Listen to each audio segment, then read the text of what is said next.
नमस्कार मित्रांनो, आजचा हा व्हिडिओ तुमच्या सर्वांसाठी खूप महत्त्वाचा असणार आहे, कारण की 1 एप्रिलपासून बरेचसे नवीन नियम तुम्हाला इथे लागू करण्यात आलेले आहे व नियम बदलण्यात आलेले आहे।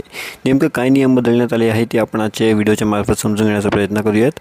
तर असे काही नियम आहेत जसे की 1 एप्रिल 2025 पासून बँकिंग, GST, आयकर आणि डिजिटल पेमेंट अशा क्षेत्रांमध्ये बदल लागू केले जातील, ज्याचा परिणाम प्रत्येक सामान्य नागरिक आणि व्यावसायिक खिशांवर होईल। तर नेमकं काय काय बदल आहे ते आपण समजून घेण्याचा प्रयत्न करूयात। मित्रांनो, UPI मध्ये नियमांमध्ये बदल होणार आहेत। तर जर तुम्ही UPI वापरत असाल, म्हणजेच की गुगल पे, फोनपे वापरत असाल, तर याच्यात काही बदल आणलेले आहे। तर national payment corporation of India म्हणजे NPCI 1 एप्रिल 2025 पासून बऱ्याच काळापासून निष्क्रिय असलेल्या मोबाईल बँकेच्या UPI व्यवहार थांबवणार आहे। म्हणजेच जर तुमच्या बँक खात्याशी जुना नंबर लिंक असेल, जो बराच काळ बंद असेल, तर UPI व्यवहारासाठी सुरू ठेवण्यासाठी तुम्ही 1 एप्रिल 2025 पूर्वी तुमच्या बँक खात्याशी एक नवीन नंबर लिंक करावा।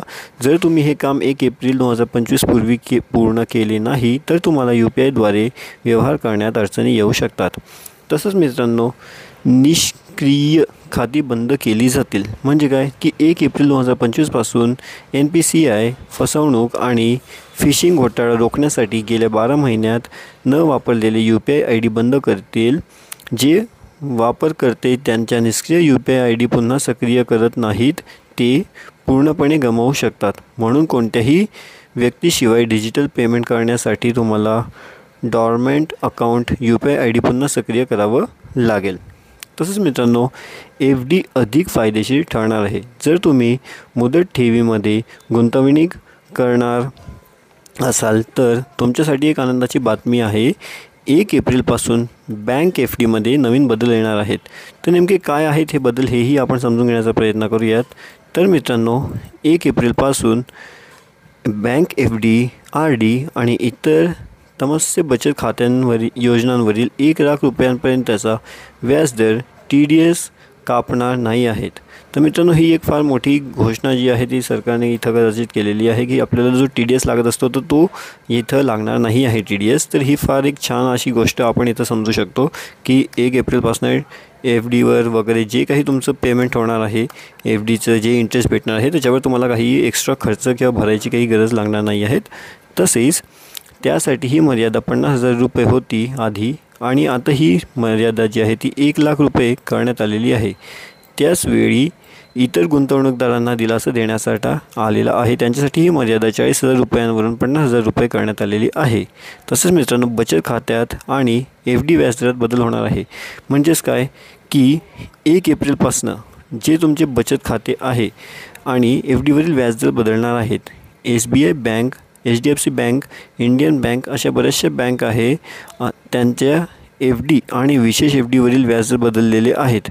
बँकेच्या वेबसाईटला भेट देऊन तुम्ही 1 एप्रिलपासून लागू होणारा व्याजदर तपासू शकतात। तसेच मित्रांनो, आता आपण बघणार आहोत की पुढे काय नवीन बदल इथं करण्यात आलेले आहे आणि ते कशा संबंधात आहे। तर लाभांश मिळवण्यासाठी तुम्हाला पॅन आधार लिंक करावे लागेल।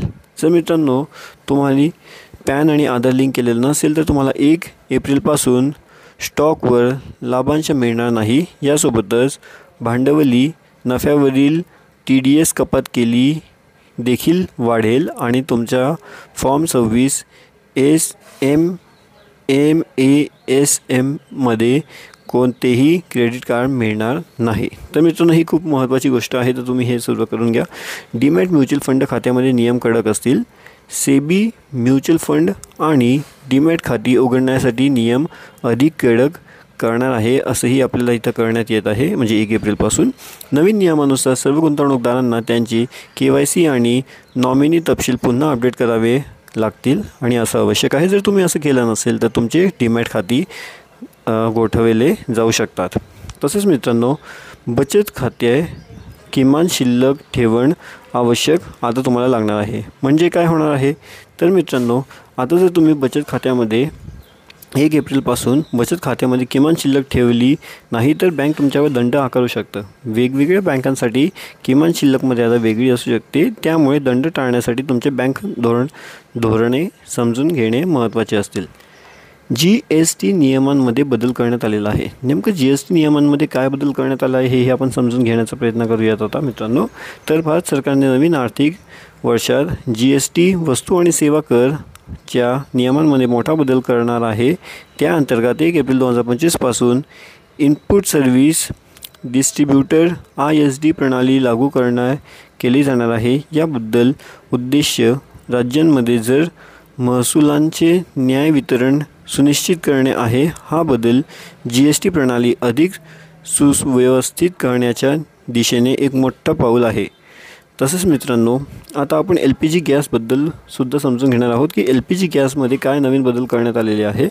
तर मित्रांनो, LPG गॅस सिलेंडरची किंमत बदल जी आहे ती इथं करण्यात आलेली आहे. म्हणजेच की तुम्हाला माहीत आहेच की दर महिन्याला सुरुवातीला LPG गॅस सिलेंडरची किंमत प्रथम आढावा घेतला जातो आणि नंतर त्याची सुधारणा केली जाते.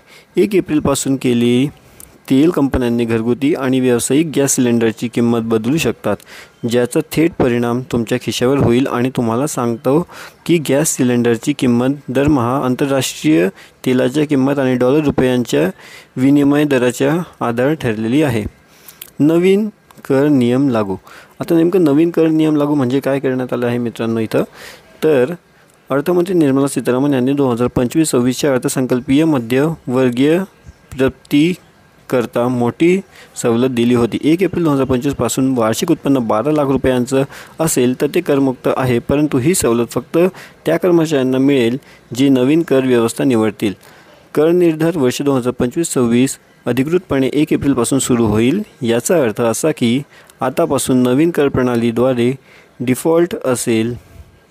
जर करदात्याला ATCचा लाभ घेण्यासाठी जुन्या कर प्रणालीत अंतर्गत कर भरायचा असेल तर त्याला हा पर्याय स्वतंत्रपणे निवडावा लागेल.